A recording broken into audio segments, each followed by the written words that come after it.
Hello student and welcome. तो बेटा हम नेचर को समझने की कोशिश कर रहे थे और उसमें हमारी हेल्प कर रही थी आपकी सब्जेक्ट साइंस। ठीक है, उसने हमारी काफ़ी हेल्प की थी अभी तक तो, और आगे भी करेंगे।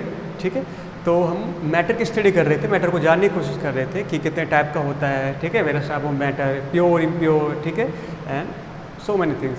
सो हमने मैटर के जो प्योर इम्प्योर पढ़ रहे थे, इसमें प्योर मैटर के बारे में दो चीज़ें पढ़ी थी, that was element and compound, वो हमने पढ़ लिया था। ठीक है, सॉल्यूशन के बारे में हमने पढ़ा था, सस्पेंशन ये हमने कल ही कवर किया है। ठीक है, आज जो हमको पढ़ना है, today we have to study colloidal mixture. जैसे कि आपका मिल्क है, ठीक है, और आपकी स्मोक है, ठीक है, आपका जो एग्जॉस्ट निकलता है, आपकी मोटर बाइक वगैरह से, वो है। ठीक है, जनरली मैं ले रहा हूँ मिल्क का एग्जाम्पल। ठीक है, मिल्क के क्या है, अगर मिल्क को आप देखोगे, दूध वगैरह उसको देखोगे आप, तो क्या आपको लगेगा कि ये ना एक यूनिवर्सल मिक्सचर है। यूनिवर्सल जैसे कि उसमें आपको पार्टिकल्स वगैरह भी नहीं दिखेंगे, और या फिर कोई दूसरा वाटर टाइप केमिकल वो भी नहीं दिखेगा। एक प्योर, बिल्कुल एक ऐसा लगेगा बिल्कुल एक प्योर है, देखने से वैसा लगेगा। तो आप कंफ्यूज हो सकते हो कि इसको हम प्योर के अंदर क्यों नहीं रख देते। ठीक है, कि देखने में ये होमोजीनियस मिक्सचर लगता है, लेकिन असल में वो होता नहीं है। ठीक है, इसके कुछ रीजंस हैं जिसकी वजह से इसको इम्प्योर मिक्सचर के अंदर रखा गया है। ठीक है, असल में इम्प्योर मैटर के अंदर ही आता है मिक्सचर। ठीक है, तो मतलब इम्प्योर मैटर के अंदर रखा गया है। अब इसकी प्रॉपर्टीज़ कुछ देख लेते हैं कि ये कैसा होता है, किस तरह बनता है। उसके बाद हम ये जो हमने अभी बनाया आपके लिए, इसके बारे में स्टडी करेंगे। ठीक है, इसे देख के वैसे घबराइए मत, इसके बारे में एक नई चीज़ बताऊँगा आपको। First of all we have to study what is colloidal mixture, इसकी प्रॉपर्टीज़ क्या होती है। फर्स्ट ऑफ ऑल ये हिट्रोजीनियस मिक्सचर होता है। हिट्रोजीनियस मतलब कि आपको देखने से पार्टिकल्स अलग अलग नहीं दिखेंगे। क्यों? क्योंकि इनका पार्टिकल का साइज बहुत छोटा होता है। ठीक है, हाँ, देखने से आपको ऐसा ही लगेगा कि ये होमोजीनियस मिक्सचर है, लेकिन नहीं, ये हिट्रोजीनियस मिक्सचर होता है। ठीक है, पार्टिकल काफ़ी छोटे होते हैं। ठीक है, अच्छा, या फिर आप इसको बोल सकते हो कि ये एक नॉन यूनिफॉर्म मिक्सचर होता है। Non uniform mixture. ठीक है, यूनिफॉर्म तो एक जैसा, नॉन यूनिफॉर्म मतलब एक जैसा नहीं होना। ठीक है, ओके। पार्टिकल के साइज जो होते हैं काफ़ी टिनी होते हैं, मतलब काफ़ी छोटे होते हैं। टिनी पार्टिकल साइज, पार्टिकल का जो साइज होता है जी, वो बहुत काफ़ी छोटा होता है। ठीक है, इतना छोटा कि पार्टिकल्स को आप नहीं देख पाते। ठीक है, अच्छा, लेकिन इतना भी छोटा नहीं होता, इतना भी छोटा नहीं होता कि वो लाइट को स्कैटर ना कर सके। ठीक है, तो इनका पार्टिकल साइज इस मीडियम में होता है, इस उसमें होता है रेंज में, कि ये लाइट जो होती है, लाइट को स्कैटर कर सकता है। स्कैटर यानी कि इसको एक वन वर्ड में बोलें, ये टिंडल इफेक्ट जो होता है, टिंडल इफेक्ट उसको शो करता है। टिंडल इफेक्ट क्या, आप मान लीजिए, आप जैसे मैंने कल भी बताया था, टॉर्च लीजिए रात के टाइम और ऊपर की तरफ फोकस कर दीजिए, कहीं कर दीजिए, आप क्या देखोगे, टॉर्च की जो लाइट है ना, टॉर्च की जो लाइट है, जैसे मान लीजिए टॉर्च आपकी लाइट इस तरह से जाएगी, इस तरह से आगे बढ़ेगी। ठीक है, ये फैल, ये असल में इसको बोलते हैं स्कैटरिंग ऑफ लाइट। आपके एयर में जो भी पार्टिकल्स है, लाइट उनसे टकरा रही है और फिर फैल रही है, स्कैटर हो रही है। ठीक है, इसको बोलते हैं स्कैटरिंग ऑफ लाइट, और इसी इफेक्ट को बोला जाता है टिंडल इफेक्ट। इसको आप रूम वगैरह में देख सकते हो, या फिर मिक्सचर के अंदर जो आपका कोलाइडल है, इसके अंदर भी देख सकते हो। ठीक है, आप करके भी देख सकते हैं। दूध को किसी कांच के ग्लास में डालना, उस पर टॉर्च लगाना। ठीक है, आप देखोगे दूध में से जो लाइट है वो कुछ इस तरह से निकलेगी, ना कि सीधी निकल जाएगी, नहीं, एक लाइन बनाती हुई निकलेगी, मतलब लाइट का जो पाथ है वो आप देख पाओगे। ठीक है, अच्छा, एक और चीज़, एक और इसके बारे में क्या, कि ये एक स्टेबल सॉल्यूशन, स्टेबल मिक्सचर है। स्टेबल मीन क्या, कि अगर आप इसको मान लीजिए दूध है, इसको कुछ टाइम के लिए रख दें तो क्या होगा, ये इसके जो पार्टिकल्स होते हैं वो नीचे सेटल डाउन नहीं होते, डजंट सेटल डाउन। ठीक है, इसके जो पार्टिकल्स होते हैं वो नीचे बॉटम में सेटल डाउन नहीं हो पाते, चाहे इसको एक दिन के लिए रख दे, 10 दिन के लिए रख दे, चाहे 100 दिन के लिए रख दे। ठीक है, हाँ, ख़राब हो सकता है, वो अलग बात है, लेकिन इसके पार्टिकल सेटल डाउन नहीं होते कभी भी, ये स्टेबल होता है। ठीक है, अच्छा, तो हमने इसके बारे में 4 मेन चीज़ जानी, डेट इज़ कि ये एक हिट्रोजीनियस मिक्सचर होता है, कि नॉन यूनिफॉर्म होता है, हालांकि हाँ दिखने से ये होमोजीनियस लगता है ह्यूमन बीइंग के लिए, but actually it is heterogeneous. ठीक है, नेक्स्ट थिंग इज कि इसके जो पार्टिकल का साइज़ होता है वो काफ़ी टिनी होता है, काफ़ी छोटा होता है पार्टिकल का साइज़, ठीक है, इतना छोटा कि हम उनको नेकेड आई से नहीं देख सकते, can not see by naked eye. इसकी में आप इसी में ऐड कर सकते हो, क्योंकि ये ज़रूरी है इस तरह लिखना, can not seen bye naked eyes. Naked eyes, अब जो मेरी आंखें हैं इनको नेकेड आइज बोलते हैं, ठीक है, अभी स्पेक्स लगा लिया मैंने, ठीक है, नेकेड आइज इनको बोलते हैं कि नेकेड आइज इनको नहीं देख पाते आप। नेक्स्ट थिंग इज कि इनका पार्टिकल साइज इतना भी छोटा नहीं होता, ठीक है, इनका पार्टिकल साइज इस तरह का होता है कि अगर आप लाइट इनके ऊपर इंसिडेंट करें, लाइट के बीम, तो उसको स्कैटर कर देते हैं, फैला देते हैं, ठीक है। और नेक्स्ट है और फाइनल थिंग इज कि ये स्टेबल होता है, जो मिक्सचर होता है स्टेबल होता है। ऐसा नहीं कि जैसे हमने कल बता रहे थे, पानी में मान लीजिए आप रेत को घोल लीजिए, थोड़ी देर तो वो घुली रहेगी, लेकिन थोड़ी देर बाद वो पार्टिकल नीचे की तरफ सेटल डाउन हो जाएंगे। नहीं, पानी में जो भी इनका जो मिक्सचर है उसका जो बना हुआ है उसमें आपके जो पार्टिकल्स रहेंगे वो वहीं के वहीं रहेंगे, ठीक है, सेटल डाउन नहीं होंगे, ठीक है। ये 4 चीज़ें थी, मेरे हिसाब से आपको ये समझ आ गया है। अब देख लेते हैं इनके डिफरेंट टाइप के जो कोलाइडल है, डिफरेंट टाइप के जो कोलाइडल मिक्सचर है उनको देख लेते हैं किस किस तरह के हो सकते हैं, उनका कहाँ कहाँ यूज़ होता है। एक चीज़ मैं बता दूँ, ये टेबल देख के घबराओ मत, ये टेबल आपको याद नहीं करनी है, लेकिन आपको इनके बारे में पता होना जरूरी है। हाँ, क्योंकि ये सारे जो एग्जाम्पल मैं बताऊंगा ये मैक्सिमम एग्जाम्पल इनमें से डेली लाइफ से ही रिलेटेड है, ठीक है, तो आपको पता होनी चाहिए आप जो चीज़ें यूज़ कर रहे हो वो असल में क्या है और कैसे कैसे बनती है, ठीक है। ये सारे पहले मैं बता दूँ, ये एग्जाम्पल है आपके कोलाइडल मिक्सचर के। अब एक एक करके इनको देख लेते हैं। कोलाइडल मिक्सचर सॉरी, जैसे आपने सॉल्यूशन स्टडी किया था, सॉल्यूशन के अंदर क्या होता था, सोलवेंट सोल्यूट। ऐसे इसके अंदर जैसे आपका सोलवेंट होता है, सोलवेंट की जगह कोलाइडल सॉल्यूशन में सोलवेंट को बोला जाता है डिस्पर्सिंग मीडियम, ठीक है, डिस्पर्सिंग मीडियम। और आपका जो सोल्यूट होता है उसको बोला जाता है डिस्पर्स्ड फेज। क्या, dispersed phase, disperse phase, dispersing medium. Generally क्या होता था, डिस्पर्सिंग मीडियम जो है वो ज़्यादा अमाउंट में होता था और डिस्पर्स फेज या फिर सोल्यूट है वो कम अमाउंट में होता था, लेकिन जनरली मैं बोल रहा हूँ हमेशा ऐसा नहीं होगा, ठीक है। बेसिकली ये चीज़ ये बताती है कि कौन सी चीज़ किसके अंदर डिजोल्व हो रही है। जैसे कि पानी है, पानी है, पानी के अंदर सोल्ट डिजोल्व होता है, घुल जाता है, तो पानी सोलवेंट हो गया और आपका जो नमक है वो सोल्यूट हो गया, ठीक है। ऐसे या फिर बोले कि सर मैं नमक के अंदर ना 2-4 बूंद पानी के मिला देता हूँ तो क्या बनेगा, तो भी सॉल्यूशन ही बनेगा। क्यों, क्योंकि नमक जो है असल में वो पानी के अंदर डिजोल्व हो रहा है, ना कि आपका पानी नमक के अंदर डिजोल्व हो रहा है, ठीक है। तो ये चीज़ ध्यान रखिए, इन्हीं के बेस पे इसको कैटेगराइज किया गया है। ओके, अब देख लेते हैं एक एक करके क्या होता है। क्या हो अगर आप किसी गैस के अंदर लिक्विड को ऐड कर दे तो, ठीक है, जब आप गैस के अंदर लिक्विड को ऐड करोगे तो ऐड करने पे वो बन जाएगा आपका एरोसोल, ठीक है। इन दोनों को मिक्सचर को बोलोगे आप एरोसोल। इसका एग्जांपल आपको बता रखे जैसे फोग और क्लाउड। फोग और क्लाउड में क्या होता है, आपके एयर होती है, गैस जिसको बोलते हो, एयर में क्या होता है, लिक्विड आपके जैसे मॉइस्चर के जो पार्टिकल्स हैं वही तो ऐड हो जाते हैं, और मॉइस्चर के पार्टिकल लिक्विड फॉर्म में होते हैं, ठीक है। ये आपके एटमॉस्फेयर की जो भी गैस होती है और लिक्विड के पार्टिकल, यही दोनों तो मिलकर आपके फोग और क्लाउड बनाते हैं, बादल जो कि आप आसमान में देखते हो स्काई में, ठीक है।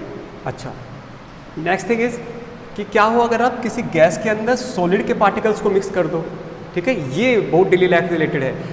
क्या हो किसी गैस के अंदर सॉलिड के पार्टिकल्स को मिक्स कर दो, इनके मिक्सचर से जो बनेगा वो बनेगा एरोसोल। ये कोलाइडल जो मैं ये टाइप लिख रहा हूँ ना, ये इसके वो है, लिख देता हूँ चलिए, ठीक है। स्पेलिंग वगैरह आप देख लेना, स्पेलिंग अगर ज़्यादा ऐसा है नहीं, ठीक है। ये कोलाइडल मिक्सचर जो है ये इसके टाइप है, ये अलग अलग डिफरेंट टाइप के सॉल्वेंट है, ये डिफरेंट टाइप के सोल्यूट है, ये उनके एग्जांपल मैंने दे रखे हैं, ठीक है। हम बात कर रहे थे गैस और सॉलिड को मिला दे तो क्या होता है, ठीक है। तो जब मिलने से बनेगा वो भी, उसको भी आप एरोसोल ही बोलोगे, ठीक है। ये असल में क्या है कि किसी ने बोला कि सर एक कोलाइडल सोल्यूशन बनाओ, कैसा, क्या क्या बनाना है आपको गैस और सॉलिड के अंदर, ठीक है। तो फिर किसी ने पूछा तो उससे अच्छा उसको बोलेंगे क्या, कोलाइडल सोल्यूशन जो बना, सॉरी कोलाइडल मिक्सचर जो बना उसको बोलेंगे क्या, फिर आप बता सकते हो कि वो एरोसोल है, ठीक है। एरोसोल बोलते हैं आपके अंदर ये आना चाहिए कि गैस के अंदर सॉलिड के पार्टिकल को मिक्स किया गया। जब ये एरोसोल मिक्स होगा तो वो स्मोक और ऑटोमोबाइल एग्जॉस्ट जो होती है आपके व्हीकल वगैरह से जो धुआं निकलता है, ठीक है, वो असल में वही होता है। आप करके भी देख सकते हैं कि कैसे पता लगा कि गैस के अंदर सॉलिड मिक्स है। आपकी जो एग्जॉस्ट होती है ना व्हीकल की, आप उसको पीछे किसी कवर को लगा के देखना, जब कि बाइक वगैरह या फिर धुआं जहाँ से निकलता है आपका, ठीक है, साइलेंसर जो होता है, उसके बाद एक गत्ता या फिर कार्डबोर्ड लगा के ऐसे रोक देना और बाइक को स्टार्ट कर देना जब उसमें से स्मोक निकल रहा होता है। थोड़ी देर बाद आप क्या देखोगे तो आपका जो कार्डबोर्ड है ना वो उसके ऊपर काला काला सा जम जाता है वो, ठीक है, काला काला से एक परत आ जाती है। वो जो काला काला जो पार्टिकल्स हैं वो सॉलिड के पार्टिकल्स हैं, और गैस जो थी कार्बन डाइऑक्साइड, कार्बन मोनोऑक्साइड, वो गैस एटमॉस्फेयर में रिलीज हो चुकी है। ठीक है, इन दोनों को मिक्सचर से बना आपका स्मोक और ऑटोमोबाइल के एग्जॉस्ट। ठीक है, नेक्स्ट क्या है कि क्या हो कि अगर आप लिक्विड के अंदर गैस के पार्टिकल्स को मिक्स कर दें, लिक्विड के अंदर गैस के पार्टिकल, इन दोनों को मिक्स होने से बनेगा आपके फोम टाइप की स्ट्रक्चर। ठीक है, और इसके एग्जांपल दिए गए हैं। सबसे बेस्ट है शेविंग क्रीम, आपके जो मैन वगैरह या फिर वुमेन विंग दोनों ही होते हैं। ठीक है, जो शेविंग वगैरह करते हैं, शेविंग क्रीम आजकल आने लग गई। शेविंग क्रीम थोड़ी फोमी टाइप की होती है, आजकल आती है ना न्यू, उस पर आप ऐसे स्प्रे मतलब प्रेस करो उसको और एक फोम टाइप में स्ट्रक्चर निकलती है। तो जो फोम होता है ना, जो फोम होता है उसमें असल में लिक्विड के अंदर किसी गैस के पार्टिकल को मिक्स कर दिया जाता है। ठीक है, गैस वो उससे क्या वो फ्लफ़ी बन जाती है, और यही रीज़न है कि शेविंग क्रीम आपको फ्लफ़ी लगती है, थोड़ी वो लगती है आपको चिकनी लगती है थोड़ी। ठीक है, अच्छा नेक्स्ट है आपका क्या हो कि अगर आप किसी लिक्विड के अंदर लिक्विड को मिला दें। ठीक है, लिक्विड के अंदर जब आप लिक्विड को मिक्स करोगे तो वो भी एग्जाम्पल रहेगा इमल्सन का। ठीक है, और उसका एग्जाम्पल रहेगा, सॉरी उसका टाइप रहेगा इमल्सन का, और उसका एग्जाम्पल रहेगा मिल्क, दूध, या फिर आपका फेस क्रीम जो होता है। आपका जो दूध होता है उसमें असल में सारे के सारे जो भी आपके कंपोनेंट होते हैं वो लिक्विड फॉर्म में ही होते हैं। ठीक है, अच्छा नेक्स्ट थिंग क्या कि क्या हो कि अगर आप किसी सॉलिड के अंदर, सॉरी लिक्विड के अंदर सॉलिड को मिला दो। ठीक है, लिक्विड के अंदर सॉलिड को मिला दो तो उसको मिलने से बनेगा सोल। ठीक है, सोल टाइप को बोलोगे सोल, और इसका एग्जाम्पल है मिल्क ऑफ मैग्नीशिया। इसका नाम भी नहीं सुना होगा आपने।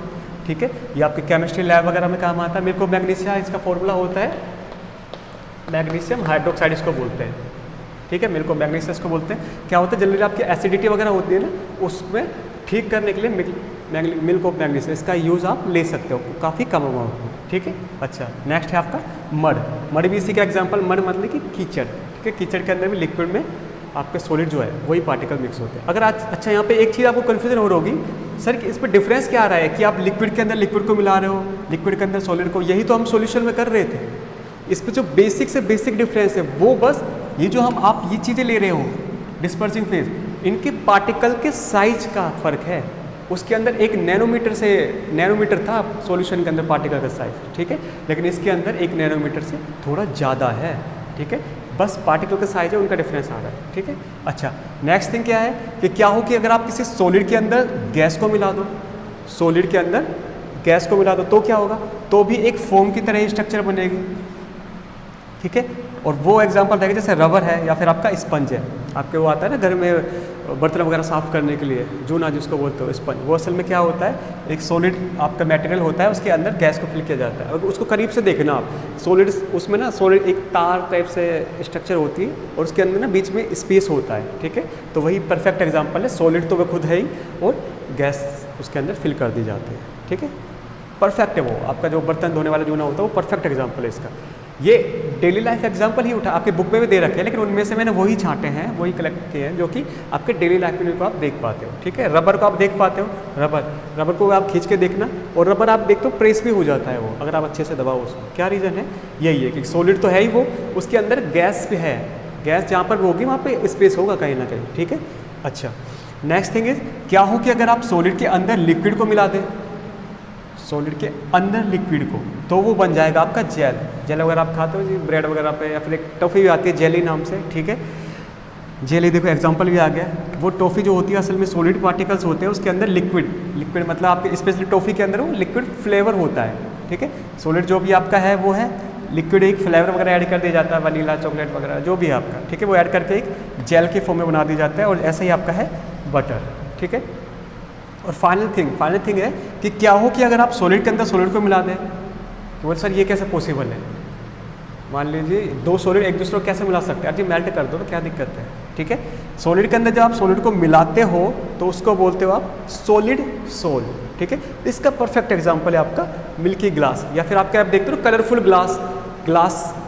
ठीक है, कांच वगैरह में किसी में डिज़ाइन बने होते हैं। ठीक है, किसी में ब्लैक कलर अंदर मिक्स हुआ पड़ा है, किसी में वाइट है, येलो कलर है। ठीक है, या फिर आपके घरों में जो भी लगे रहते हैं कांच वगैरह। ठीक है, कलरफुल कांच जो भी मैं बोल रहा हूँ, कलरफुल जो भी आपके ग्लास होते हैं वो असल में सॉलिड और सॉलिड पार्टिकल के ही मिक्सचर होते हैं। ठीक है, सॉलिड आपका ग्लास, उसके अंदर कलर के लिए किसी दूसरे सॉलिड ऑब्जेक्ट को ऐड किया जाता है। ठीक है, तो this was all about colloidal. Colloidal mixture, ठीक है। उसके डिफरेंट टाइप के एग्जाम्पल थे, डिफरेंट टाइप के टाइप थे। हमने उस पर देख लिया कि क्या क्या होता है, कैसे कैसे क्या चीज़ें बनती हैं, ठीक है। ये सारी आपकी करीब करीब डेली लाइफ की चीज़ें हैं। अच्छा, तो यहाँ पर आपका खत्म हो रहा है ये कोलाइडल मिक्सचर। तो हमने प्योर इम्प्योर दोनों मैटर के बारे में पढ़ लिया है। इन दोनों में, खाली इन दोनों में अभी भी कोई दिक्कत है तो मुझे आप बताएं, अगर नहीं तो फिर कल से हम इन जो मेथड है आपके, जो भी हमने मिक्सचर्स वगैरह बनाए, अभी मिक्सचर बना लिए हैं तो इनको अलग करने का भी तरीका आना चाहिए, ठीक है। तो हम उनको सेपरेट करने की कल मेथड देखेंगे, ठीक है। लेकिन आज तक के लिए आपको क्या करना है, बस आपका जो भी आपको पढ़ाया उसको ढंग से अच्छे से एक बार रिवाइज करो। कोई डाउट है तो व्हाट्सएप में पूछ लो आप, ठीक है, कमेंट वगैरह में भी लिख दो। और एक और चीज़, छोटा सा होमवर्क आपको मिल रहा है, इसको ध्यान देना कि आपका जो भी आपकी बुक है, बुक में आपका जो कोलाइडल जो भी मिक्सचर ये खत्म हो रहा है, वहाँ पर आपको 3 क्वेश्चन दिए गए, 3 ब्लू क्वेश्चन, ठीक है, 3 ब्लू क्वेश्चन।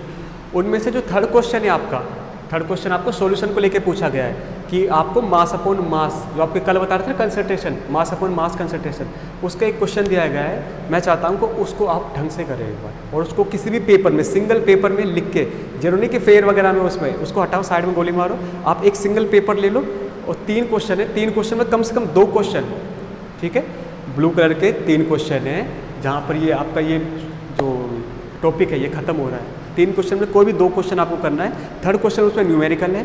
उन दोनों को किसी भी पेपर पर करके मुझको आप फोटो शाम तक खींच के भेज दीजिए, ठीक है। जैसे वीडियो अपलोड होती है उसके विदिन 6 आवर के अंदर, ठीक है। फिर भी कोई दिक्कत आती है तो मुझको बताएं, ठीक है। तो तब तक ले मज़ा करो, थैंक यू।